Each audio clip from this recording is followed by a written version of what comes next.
আমার বাড়িতে যে ছোট্ট রাজপুত্র আসছে। তা অবশ্য ঠিক। সেই কবে থেকে আমাদের নাতিকে দেখার জন্য আমরা বসে আছি। আচ্ছা গোপাল, তুমি এইবারে রওনা দাও, বেশি দেরি করো না, জাহাজ ঢুকবার সময় হয়ে এলো। আপনি কিচ্ছু চিন্তা করবেন না মহারাজ, আমি একদম সযত্নে আপনার নাতি ও বৌমাকে রাজপ্রাসাদে নিয়ে আসব। গোপাল, খুঁজে পেতে কোনো রকম অসুবিধে হবে না। মনে আছে রানীমা? এখন তাহলে আসি।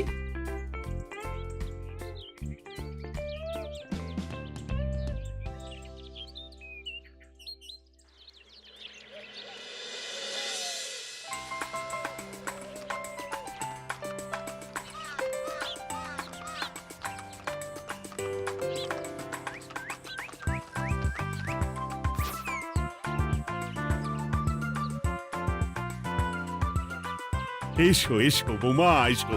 আরে আমার নাতি বাবু যে। বৌমা, পথে আসতে কোনো কষ্ট হয়নি তো? এইটুকু পথ আসতে কোনো রকম কষ্ট হয়নি মা। গোপাল কাকা এত ভালো যে কি বলবো। যাক যাক, গোপাল তাহলে আরো একবার আমার মান রাখলো। যতদিন গোপালের ধরে থাকবে তার প্রাণ, সে ততদিন মহারাজের রাখবে যে মান। হ্যাঁ মহারাজ, আমি থাকতে আপনি একদম চিন্তা করবেন না মহারাজ।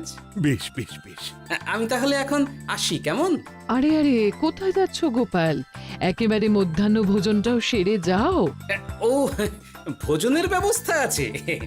তাহলে তো থাকতেই হবে। ওই ভোজনের কথা শুনেই গোপালের জিভের ওজন বেড়ে গেল। তুমি থামো তো মন্ত্রী, আসলে আজ বিকেলেই আমাদের কুল গুরুদেব আসছেন। তোমরা সবাই থেকো, আজকেই নাতিবাবুর অন্নপ্রাশনের দিনটা স্থির করে নেব। এ তো বেশ ভালো কথা। বেশ তাহলে, বেশ ভালোই হলো। রোজ বাড়িতে খেতে খেতে জিভে একেবারে চড় পড়ে গিয়েছিল। বহুদিন পরে রাজবাড়ির পোলাও কোরমা খেয়ে পেট ভরাবো।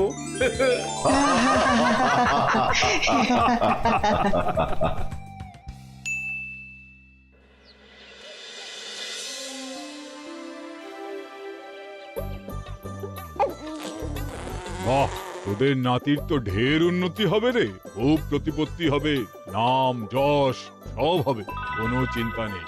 গুরুদেব, নাতির শরীর স্বাস্থ্য ভালো থাকবে তো? দেখ, এমনিতে খুব একটা কিছু অসুবিধা তো দেখছি না, তবে হ্যাঁ, সম্প্রতি একটা বড় সড়ো ঝড় বয়ে যাবে দেখা যাচ্ছে। কি সর্বনাশ গুরুদেব, এসব কি বলছেন? কথাটা কি সত্যি? আমি মিথ্যা বলি না, যা দেখলাম, ঈশ্বর আমাকে দিয়ে যা বলালেন তাই বললাম। তাহলে কি হবে গুরুদেব? এই বিপদ এড়াবার কি কোনো উপায় নেই গুরুদেব? ওরে, তোরা আমার পুরো কথাটা শোন, কথার মাঝেই যদি এত প্রশ্ন করতে থাকিস তাহলে আমি কিভাবে আমার কথাটা শেষ করব? হ্যাঁ, ক্ষমা করুন গুরুদেব, আপনি বলুন বলুন। শোন, ওর কপালে ঝড় থাকলেও সে ঝড় ঠিক কেটে যাবে, চিন্তা করিস না, ভগবান আছেন, উনি বিপদ ঠিকই কাটিয়ে দেবেন। যখন বিপদ চরম সীমায় পৌঁছে যায় তখন ঈশ্বর নিজে এসে আমাদের বিপদ মুক্ত করে। সত্যি গুরুদেব, ঈশ্বর নিজে আসেন? হ্যাঁ, নিজে আসেন। জয় গুরুদেবের জয়। গুরুদেব, এইবারে তাহলে আপনি একটা শুভ দিন বলে দিন, নাতিবাবুর অন্নপ্রাশনটা ধুমধাম করে দিতে হবে তো। আজকের পর থেকে ঠিক 3 দিন বাদে একটা খুব ভালো দিন আছে, ওই দিন তাহলে অন্নপ্রাশনের ব্যবস্থা কর। বেশ বেশ, তবে তাই হবে গুরুদেব, তাই হবে। গোপাল, তাহলে সব কিছুর বন্দোবস্ত করা শুরু করো। সে আর বলতে রানীমা, আমি আগামীকাল থেকেই একদম জোর কদমে মাঠে নেমে পড়বো। হ্যাঁ রানীমা, আমি কোনো দায়িত্ব নেব নাকি? না থাক, যদি প্রয়োজন হয় তুমি গোপালকে সাহায্য করো।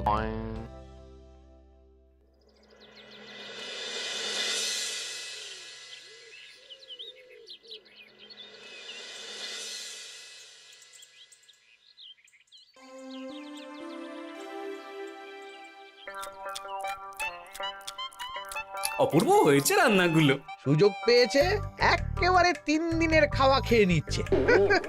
সুযোগ কি কেউ ছাড়ে মন্ত্রী মশাই? এই আপনিই বলুন না, যখনই সুযোগ পান কোষাগার থেকে একেবারে থলি ভরে ভরে মোহর সরিয়ে। থাক, মুখ বন্ধ করো, আমার ঘাট হয়েছে বলাটা। তুমি বাবু মন প্রাণ ভরে খাও, কেমন? মহারাজ, এই রকম একটা খুশির দিনেও আপনার মুখে হাসি নেই কেন? আসলে নাতিবাবু তো আর 2-1 দিন পরেই চলে যাবে, সেই কারণেই মনটা বড্ড ভারাক্রান্ত হয়ে রয়েছে। তা তো ঠিকই, আমাদের ছেলেটা আসতে পারলো না, যাও বা নাতি এলো, তাও তো এই কটা দিন কি আনন্দেই না কাটলো। আচ্ছা রানী, আমরা যদি আমাদের কাছে আরো কদিন নাতিবাবুকে রেখে দিই তাহলে কেমন হবে? মানে বৌমাকে তো ফিরতেই হবে, বিদেশে আমাদের খোকার কত কাজ বলো তো। আরে বাবা, বৌমা না হয় ফিরে গেল, নাতিবাবু কদিন আমাদের কাছে থেকে গেলে কি এমন হবে? কিন্তু দেখো না বৌমা, আমাদেরও তো একটু ইচ্ছে হয় নাতিপুতিদের নিয়ে খেলবো, আদর করব, দেখো না। ঠিক আছে ঠিক আছে, আপনাদের কাছে আমার বাবু সোনাকে রাখতে আমার কোনো চিন্তাই নেই। ব্যাস, তাহলে তো মিটেই গেল। মহারাজ, নাতিবাবুকে কদিন এখানেই রেখে দিন, আমরা সবাই আছি, ঠিক কোলে পিঠে করে তাকে সামলে নেব। বাবা বাবা, গোপাল তোমার সব দিকে কান খোলা থাকে তাই না? মহারাজ, আমি হলাম ভাঁড়, তাই মাটির ভাঁড়ের মুখটা যেমন খোলা থাকে তেমন আমার কানটাও সব সময় খোলা থাকে, বুঝলেন?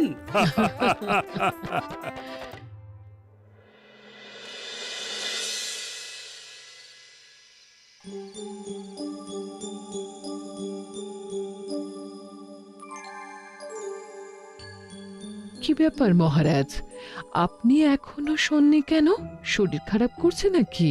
না রানী, একটা কথা খুব ভাবাচ্ছে বুঝলে। কি কথা মহারাজ? এই যে সেদিন গুরুদেব বললেন না, যখন গভীর বিপদ আসে তখন ঈশ্বর নিজে আসেন বিপদে মোকাবিলা করার জন্য। হ্যাঁ মহারাজ, বললেন তো।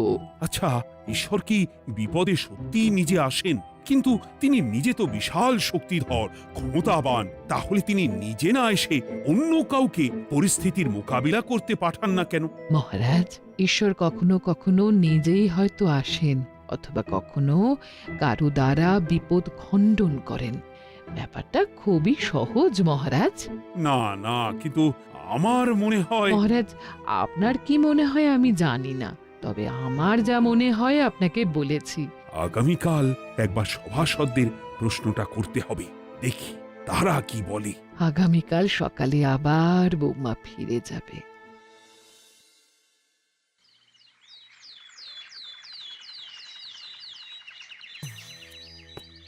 আমি তাহলে আসি, আমার সন্তানকে আপনাদের কাছে কদিনের জন্য রেখে গেলাম, ওকে খুব যত্নে সাবধানে রেখে দেবেন, কেমন? তুমি কোনো চিন্তা করো না মা, আমাদের নাতিবাবু একদম দুধে ভাতে থাকবে।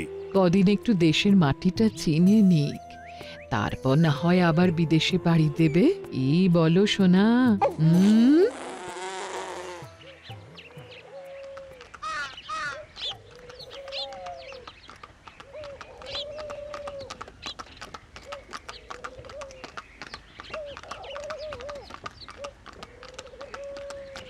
বৌমা তো চলে গেল, এইবারে তাহলে আমরাও যাই।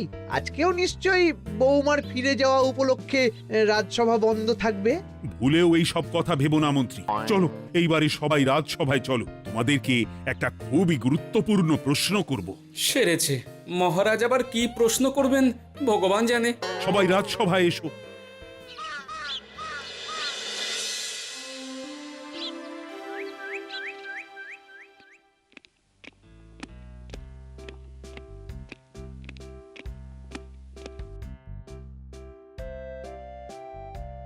আচ্ছা, তোমরা সকলে বলো তো, ঈশ্বর কি সত্যি বিপদ খণ্ডনে এই ধরাধামে অবতীর্ণ হন? আচ্ছা, তাই যদি হয় তাহলে ঈশ্বর নিজে না এসে তার প্রতিনিধি হিসেবে অন্য কাউকে বিপদ খণ্ডন করতে পাঠান না কেন? হ্যাঁ হ্যাঁ, ঠিকই তো। কেন কেন, ঈশ্বর তো মহাশক্তিধর, উনি চাইলেই যা খুশি তাই করতে পারেন। মহারাজ, আমাদের যেমন ইচ্ছে হলে আমরা খাই দাই ঘুমাই ঘুরে বেড়াই, ঠিক সেই রকম ঈশ্বরেরও ইচ্ছা হয় নিজে নেমে এসে জগতের কল্যাণ করার। না না না, আমি কিন্তু আমার প্রশ্নের যথাযথ উত্তর পেলাম না। এই গোপাল, তুমি কিছু বলো না, একদম মুখে কুলুপ দিয়ে বসে আছো কেন? হ্যাঁ, না মহারাজ, মুখে কুলুপ দিয়ে নেই, আসলে খিদেতে পেটে ছুঁচো দৌড় দিচ্ছে। বেশি কথা বললে খাটনি হবে, আরো খিদে বাড়বে, তাই চুপ করে আছি আর কি। ইস, শুধু খাওয়া আর খাওয়া, সব সময় শুধু খাওয়ার চিন্তা। গোপাল, ছি, লজ্জা করে না? এমন একটা গুরুত্বপূর্ণ সময়ে তুমি আমার প্রশ্নের উত্তর না দিয়ে মনে মনে খাবারের কথা ভাবছো। আসলে মহারাজ ওই না খেলে যে মাথাটা কাজ করে না, পেটে খিদে মুখে লাজ, এমন করলে তো মগজটাই পুরো ঘেঁটে ঘ হয়ে যাবে মহারাজ। বেটাকে তাড়িয়ে দিন। যাও যাও গোপাল, আমার রাজসভা থেকে এক্ষুনি বিদেয় হও দেখি। যাও যাও, তুমি যাও। যার সব সময় শুধু খাওয়ার চিন্তা, এমন পেটুককে সভায় রেখে আমার কোনো কাজ নেই। কিন্তু মহারাজ, চুপ, একদম চুপ। তুমি যাও গোপাল, যাও। যদি কোনোদিনও উত্তর খুঁজে পাও তবেই আবার এই সভায় তোমার মুখ দেখিও।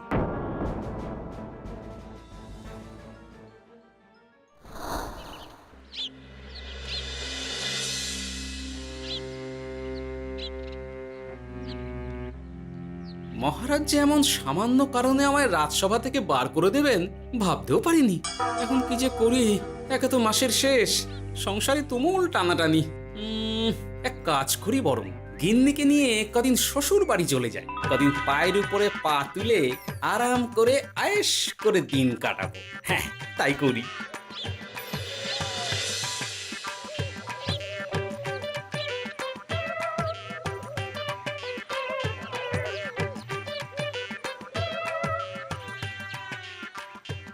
গিন্নি, ও গিন্নি,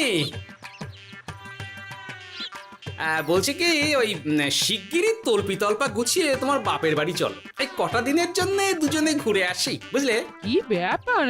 তোমার হঠাৎ করে আমার বাপের বাড়ি যাবার হিড়িক কেন?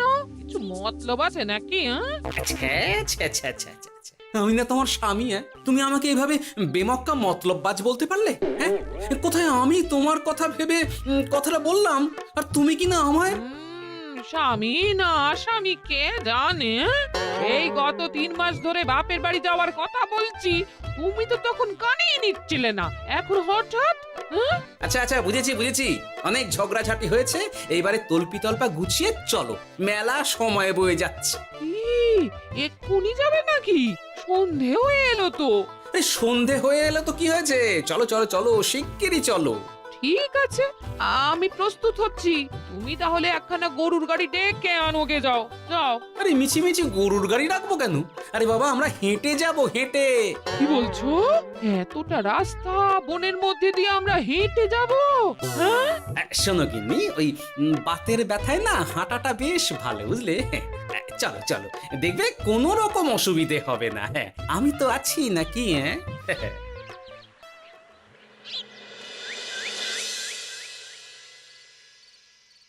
বাবা, হ্যাঁ, বনটা বেশ ঘন।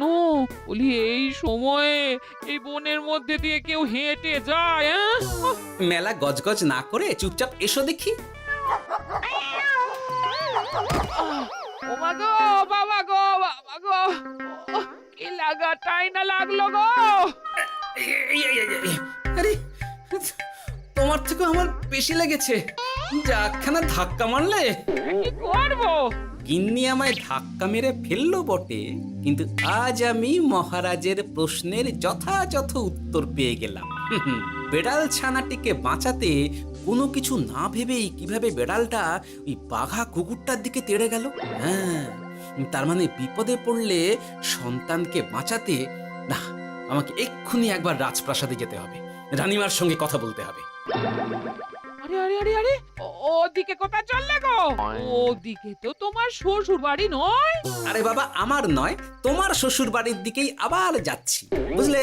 তার মানে আমরা আর যাবো না? না না, পরে যাব, তাড়াতাড়ি এসো দেখিনি। এ কি রে বাবা, লোকটার মাথাটা কি গেছে নাকি? কখন যে কি করছে নিজেরই ঠিক নেই, যত সব।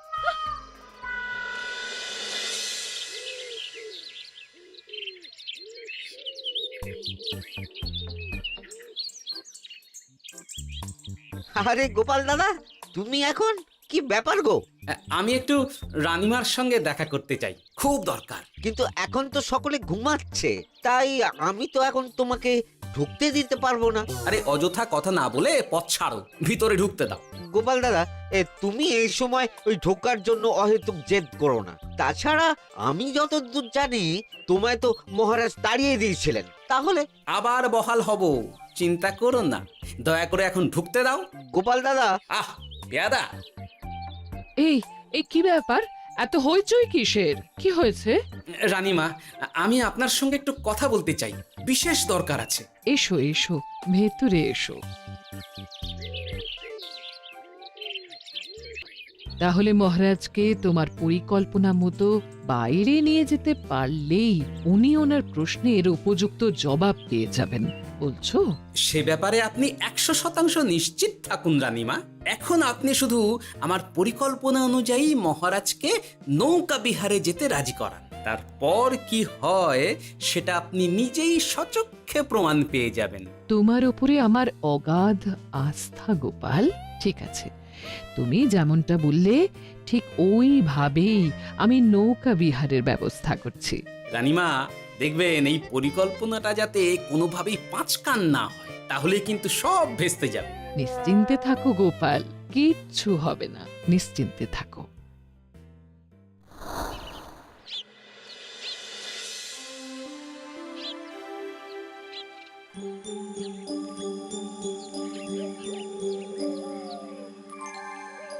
মহারাজ আবার বেজার ভোগ করে গেছেন। কি করব, আমি এখনো যে আমার প্রশ্নের উত্তর খুঁজে পাইনি। এইভাবে আপনি আর কতদিন মুখ ভার করে বসে থাকবেন শুনে? কি জানি, কিছুই আর ভালো লাগে না যে। বলছি শুনুন না মহারাজ, নাতিকে নিয়ে চলুন না, আমরা একটু নৌকা বিহারে যাই, তাহলে ওরও ভালো লাগবে আর আপনার মনটাও বেশ অন্যরকম হবে। ঠিক আছে, তাহলে চলো একটু নৌকা বিহার করে আসি।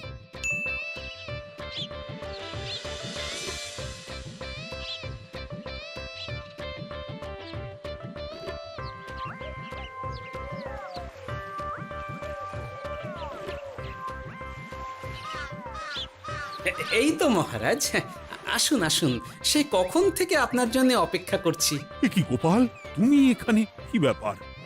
তোমার সঙ্গে তোমার স্ত্রীও আছেন দেখছি। মহারাজ, কতদিন আপনাকে দেখিনি বলুন তো, তাই আজকে একদম সস্ত্রীক চলে এলাম। চলুন চলুন, সকলে মিলে নৌকো বিহার করে আসি।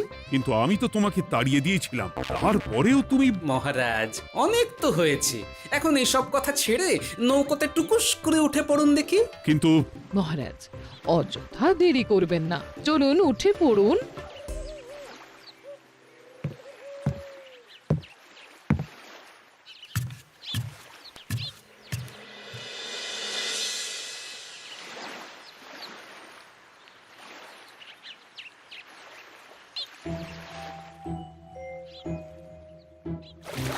এ কি?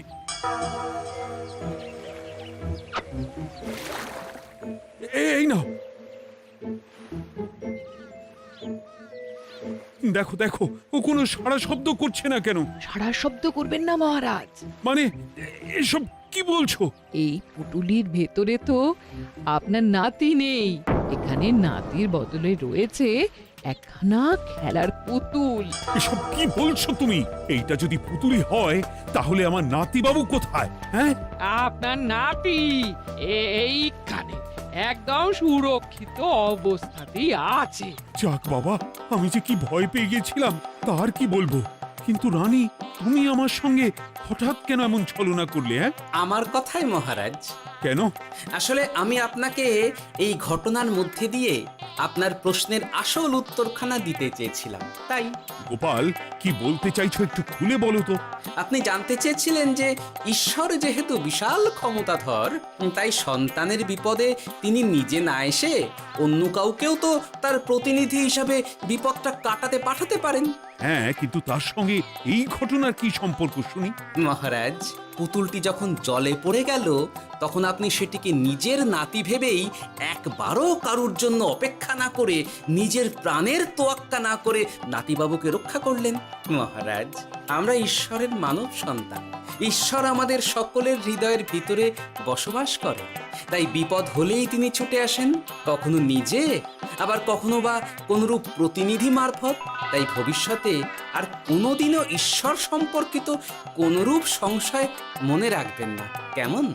সাধু সাধু, ধন্য তোমার বুদ্ধি হে গোপাল। সত্যি যেভাবে তুমি একটা ঘটনার মধ্যে দিয়ে আমায় আমার প্রশ্নের উত্তরটা ব্যাখ্যা সমেত, তার কোনো তুলনা হয় না। তোমার যে আর কিভাবে প্রশংসা করব তাই ভাবছি। মহারাজ, আমার আর প্রশংসা না করে ওই পেট পুরে একটু ভালো মন্দ খাওয়ান তো দেখি, তাহলেই হবে, আর কিচ্ছু চাই না। আচ্ছা আচ্ছা, বেশ বেশ, তাই হবে। আগামী 7 দিন তোমার সস্ত্রীক সহ রাজবাড়িতে দুবেলা আহারের নিমন্ত্রণ থাকলো, কেমন? ব্যাস, আর কি চাই?